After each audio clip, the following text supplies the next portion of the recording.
Well, now, Nancy, yesterday, Joe Biden, he landed. Uh, Minister of State for Civil Aviation, General VK Singh, he greeted him, he welcomed him. There was a little girl over there as well. US NSA Jake Sullivan was also there. He had a nice cultural performance to look at. And after that, the 4K visuals that everybody got to see, of that, the beast, the Cadillac, the Batmobile, Yes, how the you called Batmobile. it slowly, uh, you know, got parked right at 7 LKM. The Prime Minister came out. He met the President. Those are the visuals that I'm talking about.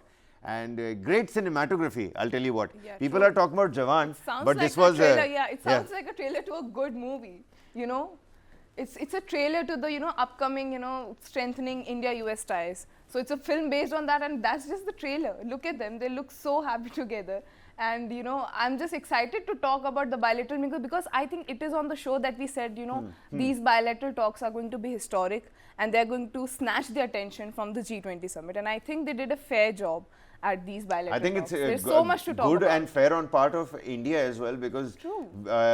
we understood that something like a Modi-Biden bilateral is going to steal the show. So how about get it done before the G20 even begins, Yes. so that the G20 is not essentially affected. That by could it. be a possibility. But you pointed it out. It does sound like a movie trailer.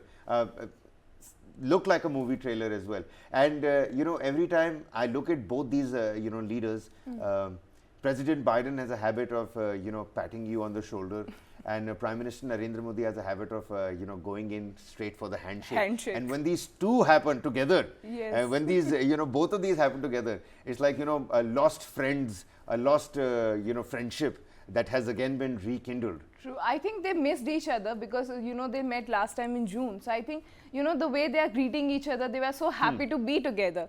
It's just so exciting. I'm just so excited to see them. Look at how they're happy they are, and the chemistry they look so good on screen.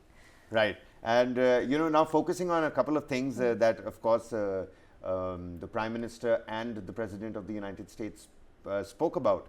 The MQ-9 Reaper drones and the jet engine technology.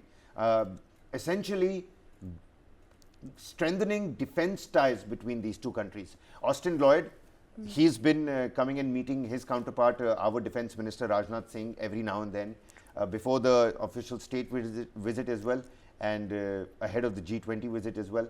The NSAs of both the countries, they've been constantly meeting each other, Ajit Doval and Jake Sullivan. And that's not all. John Kirby has also been really active amidst all of this. That's the tweet that was put out by Joe Biden of meeting the Prime Minister. He says, "Great seeing you, Mr. Prime Minister. Today and throughout the G20 will affirm that United States and India's partnership and the relationship is going to be more strong than ever, and history is going to witness all of that." What do you think was the most important thing that happened in the bilateral? I think I have to say it has to be the defense ties. It has to be the jet drone deal. And, they were actually, it's hard for me to pick out just one thing because they talked about so many important issues that, that we were anticipating, because I actually wanted to, hear a follow-up on whatever happened in the, in June during the Prime Minister's state visit. And I really wanted a follow-up on that because, and the most important thing, I think the most important stuck that, that chord that struck with me was that chip initiative between India and US, because again, it comes down to, proposing, Semiconductors. yes, proposing a united front against China once again.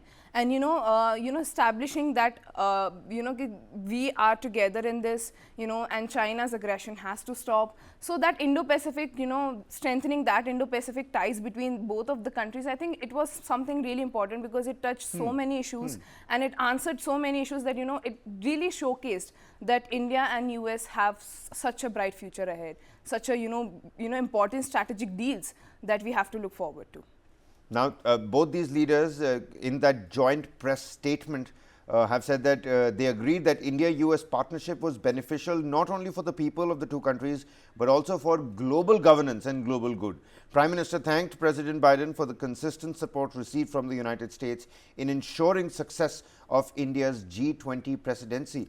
The two leaders commended the progress in implementing the futuristic and wide-ranging outcomes of Prime Minister's historic state visit to the US in June 2023, including under the India-US Initiative for Critical and Emerging Technology, the ICET. Now, the ICET held its own meetings when the Prime Minister was in the United States. And, you know, the semiconductors, the chip tech, growing, emerging and creative technologies, that has been a focus between these two leaders, the Prime Minister of India and the President of the United States.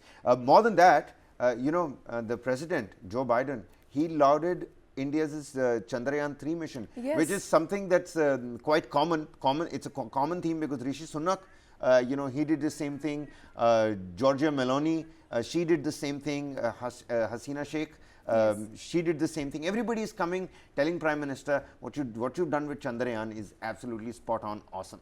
And I have told this before on the show as well, because after Chandrayaan and after the successful launch of Aditya L1, I think India has been, you know, here in the global, you know, we have put ourselves on the global map, and I think every leader is recognizing that effort. And, you know, US has also proposed to work together with us very soon, and, you know, they are looking forward to joint ventures to, you know, explore the International Space Station. And most importantly, you know, President Biden reaffirmed his support for a reformed UN Security Council with India as a permanent member, and which India has been pitching on for so long. And he has welcomed, and he's also welcomed once again India's candidature for the UNSC non-permanent seat in 2028 and 29.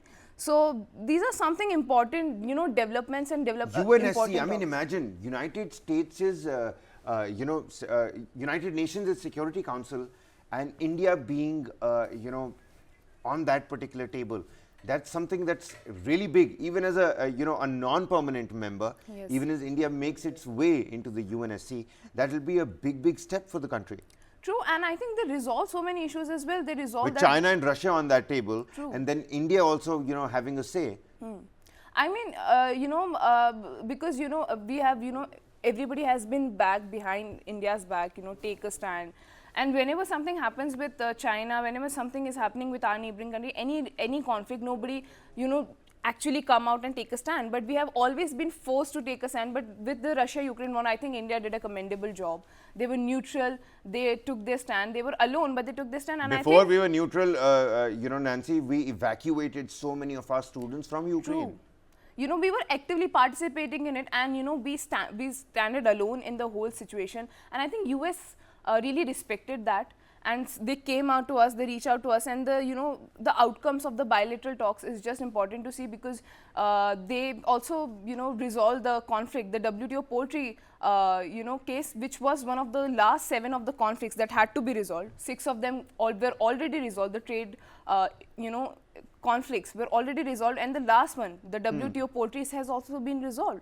So I think it's a big jump for India and US, you know, trade relations. Right. So UNSC, United States has backed India's bid for a seat at the UNSC, the United Nations Security Council. And you just spoke about resolution of the outstanding WTO poultry dispute with India. Now, what all of that is about, let's just quickly tell the viewers. United States Trade Representative Catherine Tai today announced that the United States and India have agreed to resolve their last outstanding dispute at the World Trade Organization, the WTO. India measures concerning the importation of certain agricultural products, DS 430.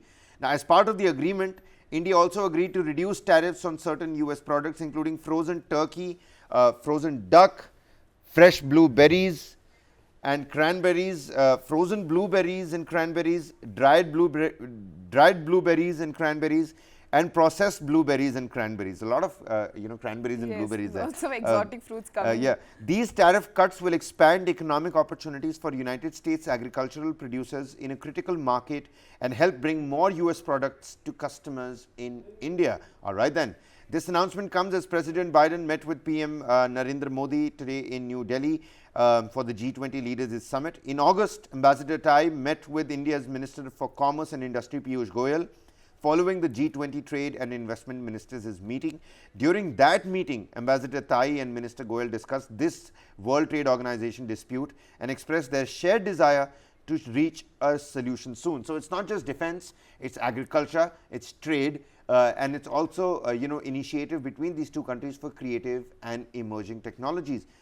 Resolving this last outstanding WTO dispute represents an important milestone in the US-India trade relationship. While reducing tariffs on certain US products enhances crucial market access for American agricultural producers, these announcements, combined with Prime Minister Modi's state visit in June and President Biden's trip to New Delhi this week, underscores the strength of our bilateral partnership. But even as we talk about Prime Minister Modi and Joe Biden's bilateral that took place yesterday, let's focus on what's going to happen today at Pragati Maidan, Bharat Mandapam, the venue for the first day of the G20 summit. 2 sessions that will take place today, 40 total countries to take part in the G20 summit.